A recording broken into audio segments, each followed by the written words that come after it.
Hello, everyone. This is the Inner Voice Show, the part of the Evolving Mind series in the Togetherness Media. I'm Dr. Foojan Zeine, a founder of the Awareness Integration Theory, a psychotherapist, and an author. This is a show about what matters most in our life: our minds, our thoughts, feelings, actions, relationships, and our fulfillment in this beautiful journey of life.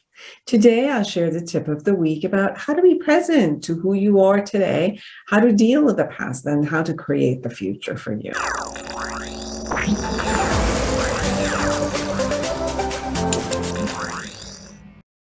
Thank you for sending me your question. And the question is, when my mood is down, how do I change my mood? Well, to understand mood is a state that we have, which is our thought process, our emotions, and our physiology. So we could attempt to shift either one of them in order to shift your mood at that time. When it comes to the physiology, if you're anxious, walking helps, jumping up and down helps, breathing, first allowing that breathing to leave and get out the anxiety, or having deep breaths where it allows your body to see that I can be calm and everything is okay, there's no danger. If you're depressed, allowing yourself to walk, to move your body with music, to exercise, to do yoga, all of these physical changes, changing your physiology will also impact changing your mood. When it comes to the emotion, you can feel your emotion wherever it is in your body, allow it to be there, experience it, name it, and release it. Releasing by writing, releasing by crying, releasing by walking and shifting it into the physiology, and looking at what messages it has for you. It has a thought process, it has a logic around it. And looking at what type of a thought process, a belief, a formula, a narrative, a story that you're running at that moment that allows that mood to get that way, whether it gets anxious or depressed. And shifting, doing some reality check and shifting that element of the thought process.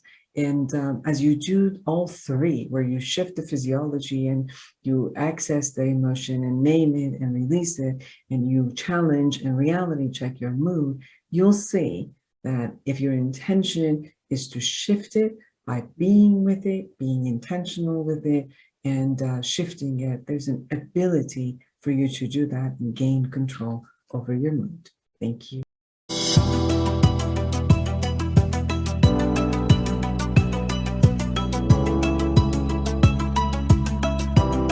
Here's the tip of the week: how to be present to who you are today.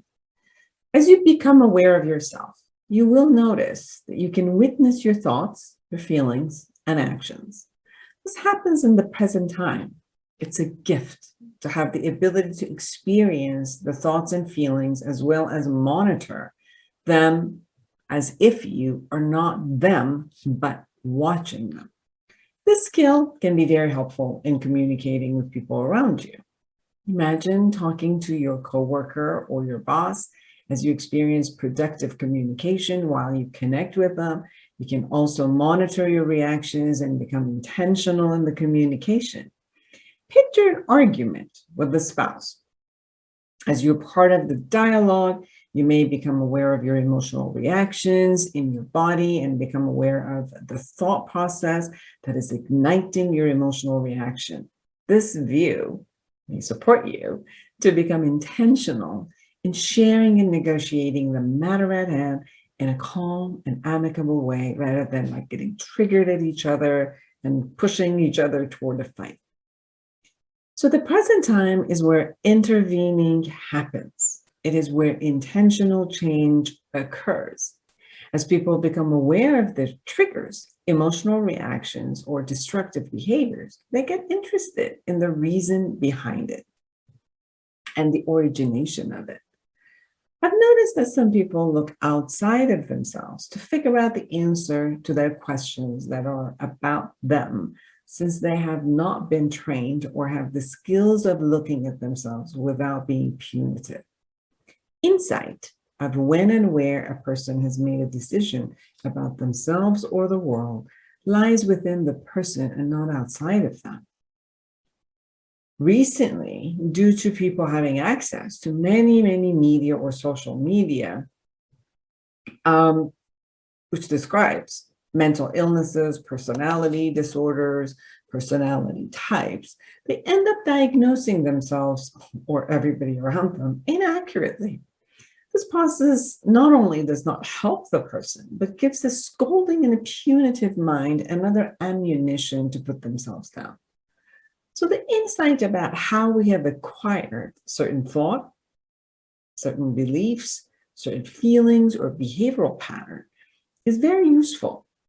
When we become aware of the incident or the circumstance that we made a decision about ourselves and the world is revealed, we have the opportunity to challenge it, do some reality check, heal it, and integrate those separate parts of us, what a lot of people call the inner children in us, back, integrate them to ourselves, and to have the more vulnerable part and the more resilient part and the skilled parts all together versus being separated.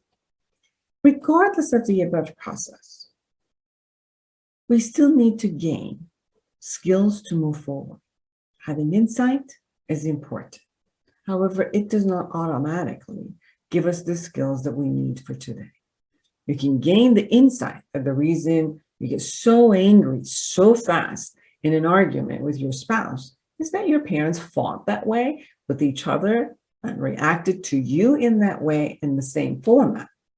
So you may become aware that your parents did not have the skills of anger management or emotional regulation or appropriate communication skills.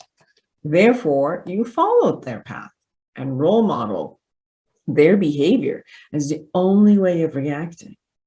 This insight does not automatically change your behavior. It only gives you an understanding of where your learnings came from. Now you need to choose to learn the skill that would be useful in communication by choosing another role model to gain and practice the new skills for emotional regulation and anger management. The ability to become aware of your thoughts, feelings, and behaviors would allow you to access the impact and workability of your attitude in different areas of your life. Insight into the past and the origination of the beliefs, feelings, and behaviors will give you the ability to evaluate the accuracy and the relevance of your thought that led you to your emotions and behaviors. It also gives you a chance to heal and integrate your different parts. Envisioning the desired future, how you want to be, will allow you to evaluate what skills you need to move forward and actualize your goals. This begins the opportunity to gain and practice life skills that are essential for your growth, creation, and maintenance of quality relationships. For more observational integrative skills, go to my book, Life Reset, The Awareness Integration Path to Create the Life You Want. And in that book, the exercises will support you to become aware of your thought and feeling and behaviors and give you skills in how to be with yourself and others. Thank you.